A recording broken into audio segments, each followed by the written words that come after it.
Ya, di situ pada intinya ya beliau mengatakan bahwa orang yang banyak bersolawat atau ahli solawat itu beliau memiliki keyakinan bahwa orang yang seperti itu akan bisa merasakan, membaui, mengarumai atau mengetahui getaran dari ini ada darah Nabi atau tidak begitu. Nah kalau saya respon saya ya artinya dengan premis seperti itu membuktikan bahwa Bapak Nusron Wahid sendiri itu tidak banyak membaca salawat kepada Nabi karena terbukti dugaannya keliru terhadap klan Habib Alwi begitu. Perlu diingatkan ya, Kang Mas Audi Nusron Wahid ini orang yang masih ngelindur dan ngelantur.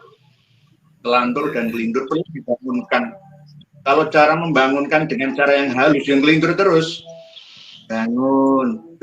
Ya ini cocoknya itu ya Gus Fakih sama cara membangunnya itu harus dengan gertakan yang kuat. Pak Nusron Wahid, murid utama dari Lutfi bin Yahya Pekalongan, pemalsu sejarah NU, pembelok sejarah NU, pemalsu makam. Tidak heran Nusron Wahid ini membela Balawi, karena sejak awal dialah yang membela Balawi, memberikan kucuran dana untuk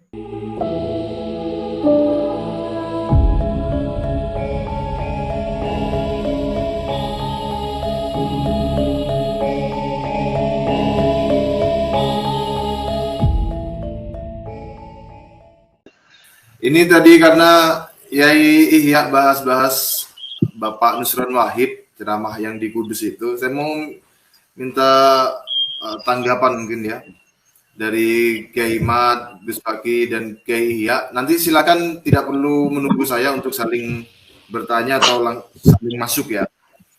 Itu kan Pak Nusron Wahid itu ceramah kalau pada intinya ya orang yang banyak sholawat, banyak bersalawat kemudian hatinya rindu kepada Rasulullah itu akan bisa merasakan bau-bau aroma getaran-getaran darah Nabi begitu. Nah itu bagaimana tanggapan dari Kiai Mat dulu deh tentang ceramah dari Pak Nusron Wahid Kiai Mat tentang itu ya, tentang klan Habib Alwi itu ya. Baik, Pak Nusron Wahid itu kibin akutnya Lutfi bin Yahya. Ini kibin akut. Dia merasa jadi muridnya Lutfi bin Yahya Pekalongan. Bahkan dia bikin ormas namanya Dere Guru. Itu Dere Guru itu ormas yang ketuanya Habib Soleh Alatas itu, pembinanya itu Nusron Wahid. Dere Guru itu sebuah ormas yang dibentuk oleh para murid-muridnya Habib Lutfi katanya. Orang-orang yang mengaku muridnya Habib Lutfi itu bikin ormas namanya Dere Guru, ketuanya Habib Soleh Alatas, pembinanya Nusron Wahid. Ya, jadi jangan terlalu aneh kalau Nusron Wahid ini memang yang ngadat atau sinyal Kiai Mat ya. Mungkin bapak-bapak yang lain, Kiai yang lain bisa memberikan feedback kepada saya. Apakah lancar perkataan saya? Sudah. Oh berarti Kiai Mat ini, sinyalnya Kiai Mat yang ini ya bermasalah. Selamat datang kepada Sohibul Bait Gus Fuad Peleret. Assalamualaikum warahmatullahi wabarakatuh. Saya ke Gus Fuad dulu ya, Gus Fakih dan Kiai ya. Gus Fuad. Ya. Ya. Apa sudah nonton ceramah dari Pak Nusron Wahid? Ya, sedikit nonton. Nonton. Ya di situ pada intinya ya beliau mengatakan bahwa orang yang banyak bersolawat atau ahli solawat itu beliau memiliki keyakinan bahwa orang yang seperti itu akan bisa merasakan, membaui, mengarumai atau mengetahui getaran dari ini ada darah Nabi atau tidak begitu. Nah, kalau saya respon saya ya Artinya dengan premis seperti itu membuktikan bahwa Bapak Nusron Wahid sendiri itu tidak banyak membaca salawat kepada Nabi karena terbukti dugaannya keliru terhadap klan Habib Balwi begitu. Jadi itu mohon ditingkatkan bacaan salawatnya Pak Nusron Wahid itu menurut saya berdasarkan basis argumen beliau sendiri. Kalau menurut Gus Fuad bagaimana? Ya, assalamualaikum. Selamat sore untuk sahabat-sahabat semua, Kiai Nur Yahya, Gus Fakih, Mas Rifki, dan Kiai Imad. Gitu. Jadi apa ya? Kan semua yang dirasakan atau apa ya pengalaman spiritual itu kan harus terkonfirmasi secara faktual, terkonfirmasi secara saintis kan, secara saintifik gitu. Begitu juga seandainya benar bahwa orang itu ada orang yang bisa merasakan ini keturunan Nabi, ini bukan keturunan Nabi. Nah semua itu kan apa ya tidak ada tolak ukurnya. Nah sesuatu yang tidak ada tolak ukurnya itu harus dikembalikan kepada fakta dan sains gitu. Tapi begini, perasaan-perasaan seperti itu, saya langsung ke yang diomongkan Nusron ya. Perasaan-perasaan seperti itu semacam bau atau semacam getaran atau apa, itu memang boleh percaya boleh tidak, dan silahkan untuk teman-teman yang suka memfitnah, membenci para pejuang. Itu memang saya sendiri itu pernah mengalami hal seperti itu. Jadi bahkan kalau di hall sekumpul dulu ya, secara tidak langsung itu karena di sana itu Habib itu begitu dimuliakan gitu. Nah begitu banyak orang yang ngaku Habib supaya bisa dimuliakan supaya masuk ke saf depan atau ke dalam sholat. Nah ini salah satu dalam tanda petik itu kuratornya Habib atau bukan itu saya gitu. Jadi dan pernah suatu ketika itu ini sungguh-sungguh terjadi verifikator. Dan ini anehnya itu begini Mas Riki. Kalau saya salaman, oh ini Habib, ini bukan, itu memang ada semacam getaran-getaran khusus tertentu gitu. Bahkan itu pernah ada seorang Habib itu bersama rombongan budayawan Bali yang semuanya agama Hindu, terus ngaku dia itu namanya Putu siapa gitu. Saya itu merasa bahwa ini seorang Habib ini gitu. Saya tanya, kamu Habib ya, kamu apa marganya? Nah, terus dia ngaku bahwa marganya itu Al-Habsyi atau apa gitu, saya lupa. Kamu bisa jadi Hindu, bisa jadi ini. Oh, saya dibuang keluarga saya, kemudian ya sudah saya ganti nama, saya ganti agama Hindu dan lain. Tapi kamu kan berarti Habib ya? Lah iya gitu. Artinya itu gini loh, perasaan waktu itu sesuatu yang berbeda ketika saya rasakan dalam adegan salaman. Saya pikir sesuatu yang berbeda itu menandakan bahwa dia itu adalah keturunan Nabi. Nah ternyata setelah adanya tesis Kiai Imad, setelah adanya penjelasan dari Kiai Nur Yahya, penjelasan DNA-nya Mas Sugeng dan Gus Fakih, ternyata itu rasa yang seperti itu menunjukkan bahwa dia itu keturunan Yahudi gitu loh, bukan keturunan Nabi. Nah ini sejak rame-rame gini kan saya sudah lama sekali nggak ketemu Habib, nggak salaman dengan Habib gitu.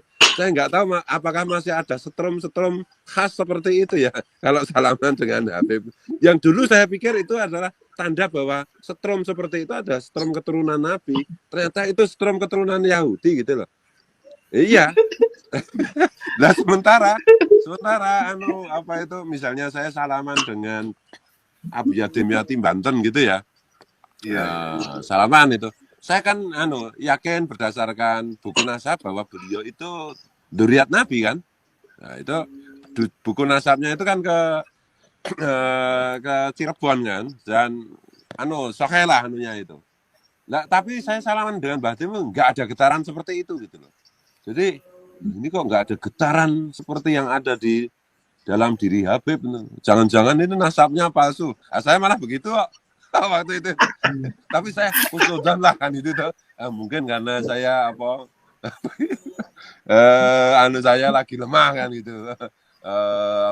Daya deteksi saya. Tapi benar-benar itu Jadi kalau misalnya ada kiai konon katanya misalnya Mbah Hamid itu konon katanya kalau itu benar loh.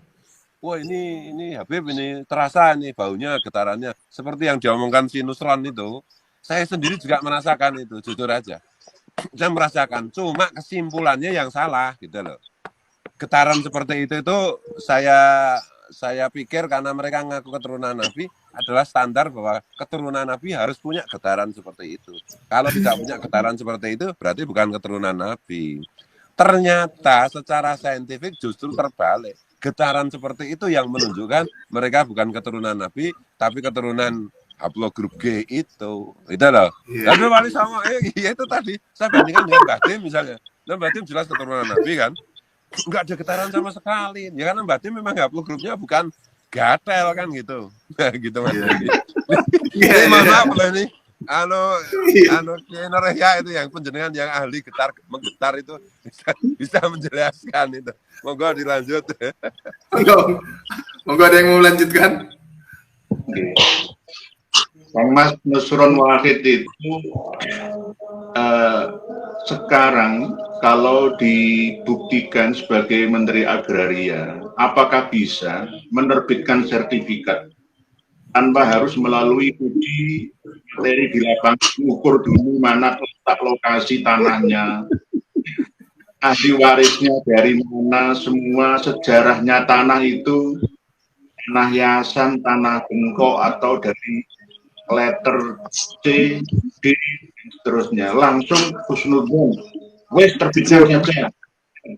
Ayo, silakan praktekkan saja kalau nggak dikaploki pengadil.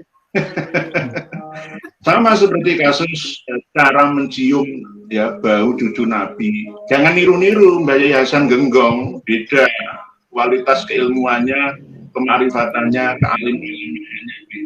Kalau di Nusron Wahid ini kan hanya sekedar menang gertakannya, omongannya saja. Ya sama seperti yang disampaikan Kiai Haji Mahyudin Usman, ternyata beliau adalah ketuanya gerakan derek kiai gitu. Derek kiai maupun derek guru? Derek guru. Derek guru, berarti derek guru LBY gitu.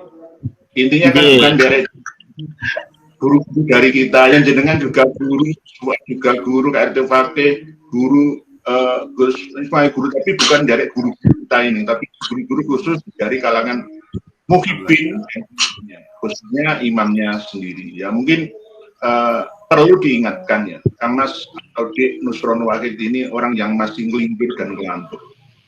Ngelantur dan ngelindur perlu dibangunkan. Kalau cara membangunkan dengan cara yang halus, yang ngelindur terus, bangun. Ya ini cocoknya itu ya Gus Fakih sama cara membangunnya itu harus dengan gertakan yang kuat. Orang ngantuk ya, orang ngelindur ya, supaya jangan sampai meniru Turki Utsmani tumbang itu gara-gara pimpinannya seperti ini, tidak mengandalkan logika realita ilmiah, hanya berdasarkan tasawuf atau ranah suci saja, sehingga kalah bersaing dengan Eropa. Perang Dunia Pertama sudah tumbang Turki Utsmani ini, gara-gara persenjataannya tidak mau imbang, tidak bisa mengimbangi Jerman, Inggris, Yajud Majud, Ros atau Rusia, yang akhirnya ya tumbang.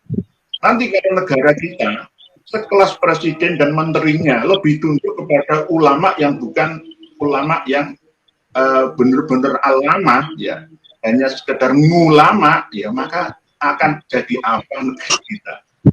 Negeri kita akan tumbang, minimal tumbang secara spiritual, dikuasai oleh bangsa-bangsa Alawi. Mohon maaf, bukan karena tendensi benci kebencian, dengki iri, bukan, tapi memang faktanya seperti ini.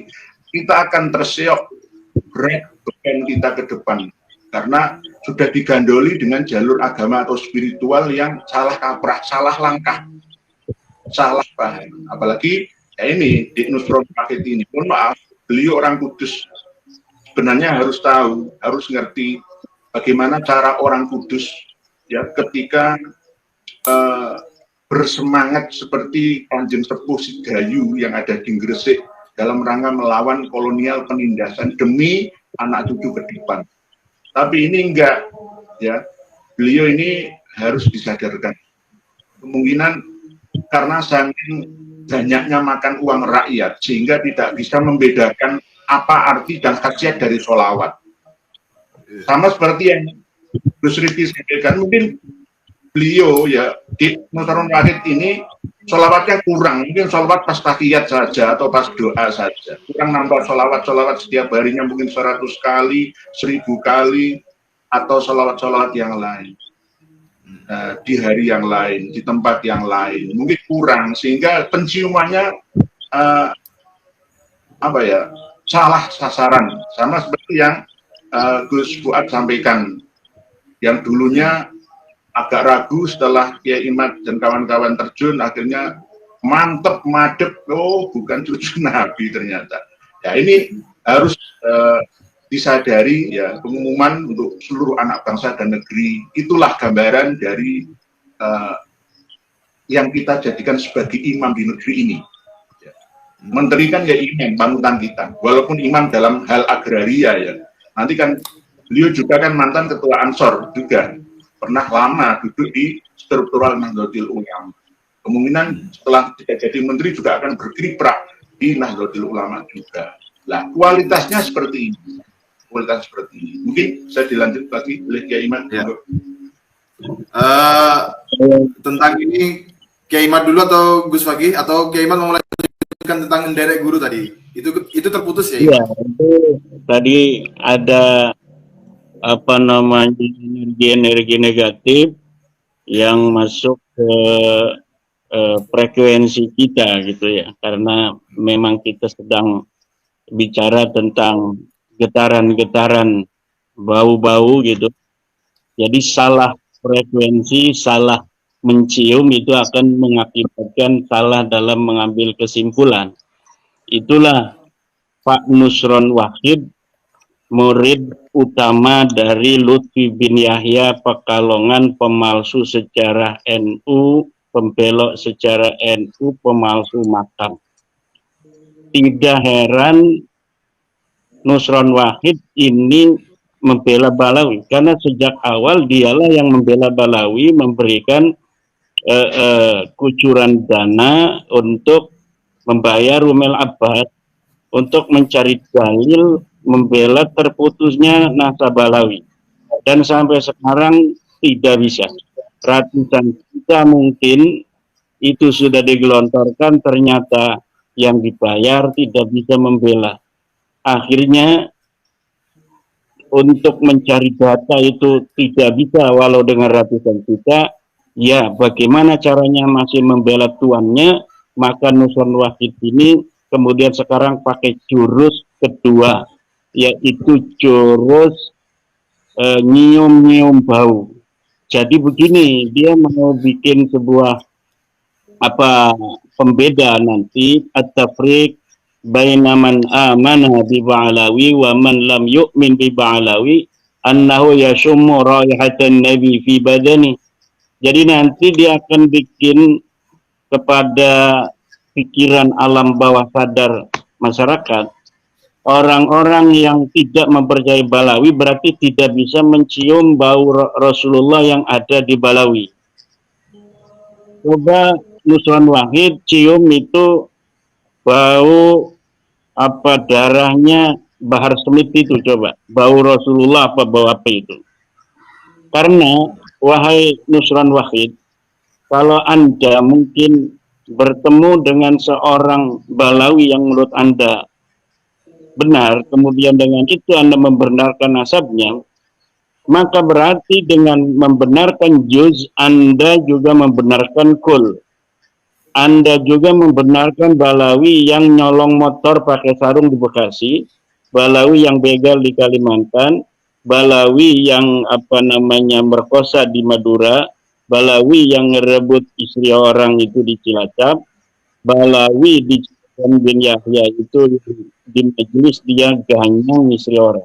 Berarti Anda juga, Nusron Wahid, membenarkan mereka semua sebagai cucu Nabi. Na'udzubillah summa na'udzubillah min dalik. Betapa beratnya dosa Anda nanti di hadapan Rasulullah Muhammad SAW, Nusron Wahid, jika Anda tidak bertobat kepada Allah Subhanahu wa Ta'ala. Anda membenarkan, Anda membela nasab-nasab palsu yang mengikatkan diri pada Rasulullah, wa Rasulullah sallallahu alaihi wasallam bari, Allah dan Rasulnya tidak ada kaitan. Itu Rasulullah dengan orang-orang semacam Balawi ini. Dan ini akan sangat berat sekali pertanggungan jawab seorang Nusron Wahid nanti, karena dia mempunyai peran di dalam melanggengkan kedustaan pengakuan Balawi sebagai cucu Nabi itu. Nah, dan saya kan dulu dengan dia di dalam satu grup WATBN. Udah sejak lama, sejak awal, hanya dia di grup itu yang tidak menerima daripada visi saya itu, dan kita berdebat di situ. Dan ujung-ujungnya 2 tahun lalu itu antara saya dan Nusron Wahid itu, baik Anda meyakini demikian, saya meyakini demikian, kita selesai. Ya, saya hormati itu 2 tahun yang lalu di grup WAPBNU. Nah, tetapi rupanya di belakang dia itu kemudian mempersiapkan segala hal untuk membela Balawi itu nasabnya. Sampai Rumel mengaku dalam satu kesempatan bahwa dia dibiayai Nusron Wahid untuk membela nasab Balawi. Nah, dan ketika kemarin kita melihat di YouTube-nya Kang Mas Rifki Zulkarnain, bagaimana Pak Nusron Wahid ini kemudian kembali membela nasab Balawi, tetapi bukan berdasarkan data, tetapi penciuman itu ya, luar biasa itu, kayak wali-wali yang la ya'lamul wali illal wali itu, la ya'lamu ba'alawi illa man ahabba ba'alawi, kan Nusron Wahid itu mungkin. Dan ini kita tidak terlalu aneh juga terhadap kesimpulan beberapa media-media asing yang telah mengadakan penelitian bagaimana IQ masyarakat kita.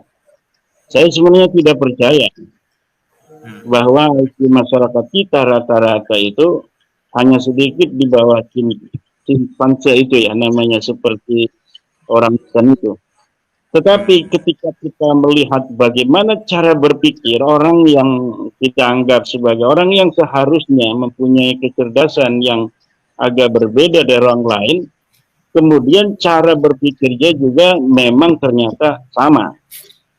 Nah, ada juga sebuah penelitian, ini adalah sisa-sisa dari perbudakan masa lalu, orang-orang yang mempunyai sejarah trauma genetik perbudakan, maka kemudian pada saat dia sudah tercerahkan oleh ilmu pengetahuan, bahkan jabatan yang tinggi pun, maka memori perbudakan masa lalu dari secara genetik itu akan tetap mempengaruhi orang-orang beberapa generasi kemudian.